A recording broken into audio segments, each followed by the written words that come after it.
छोरो हजुर तिमी यति लेखिसक कि अनि म तिमीलाई चकलेट दिन्छु ल हुन्छ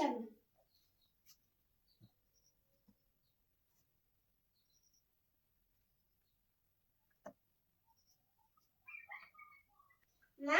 मैले होमवर्क गरिसके अब मेरो चकलेट दिनु मलाई अब चकलेट चाहिँ मैले कहाँबाट चकलेट दिनु नभएको चकलेट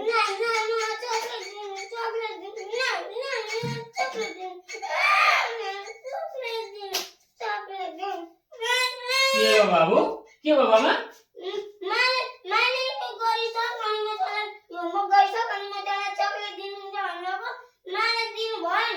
अरे बाबा त्यसरी सानो चकलेटको लोभमा पढ्ने हो त तिमीले पनि बच्चालाई त्यसो गर्ने हो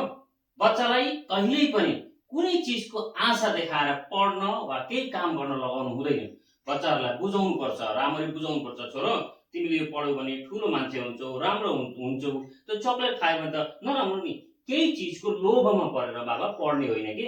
आफै बुझेर आफै जानेर आफ्नो उज्जवल भविष्यको लागि पढ्ने हो है छोरो बुझ्यौ तिमीले पनि बुझ्यौ बुझे